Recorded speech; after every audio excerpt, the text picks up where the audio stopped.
On top of Old Smoky, all covered with snow,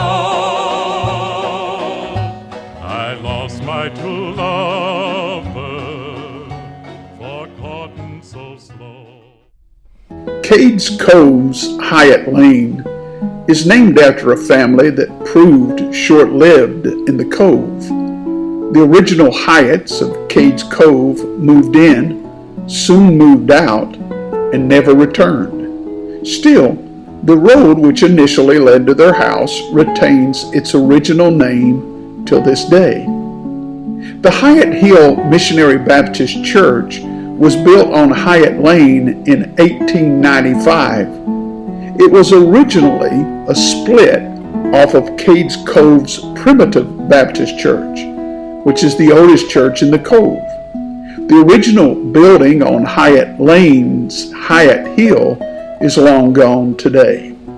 The congregation built a new building in 1915. This building, known today as Cades Cove's Missionary Baptist Church, is one of 3 church buildings one can still visit on the Cove's much-traveled 11-mile loop, which is the most visited place in the Great Smoky Mountains, which is the most visited national park in America. Annual visitors to Cades Cove number more than 2 million, making the Cove one of the top 10 most visited places in the United States. As the 3 remaining churches in Cades Cove attest, cemeteries were located at church sites in bygone days. The Hyatt Hill Missionary Baptist Church was no exception to this rule. However, the grave markers of the Hyatt Hill Cemetery were eventually removed and the cemetery overgrown to the point of becoming imperceptible.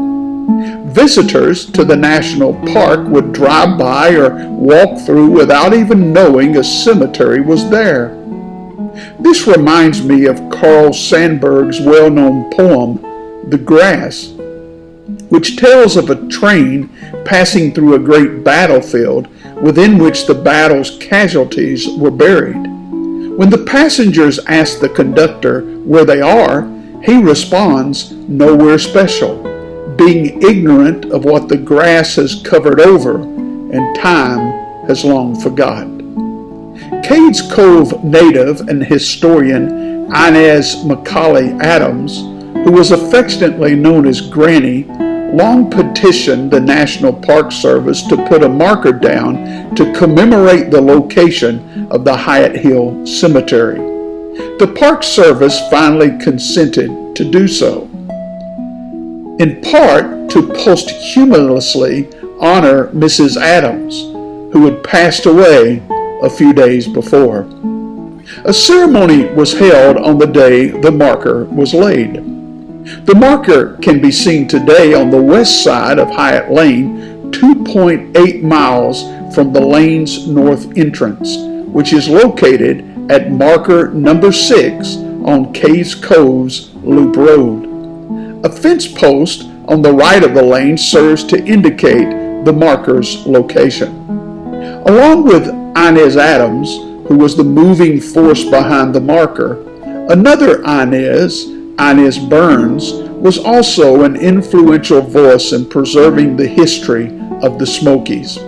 Miss Burns, who served for a number of years as Blount County's historian, summed up her own importance with a beloved poem, which also speaks about those laid to rest on Hyatt Hill, as well as to all of us living today, especially those of us with an exaggerated sense of self-importance.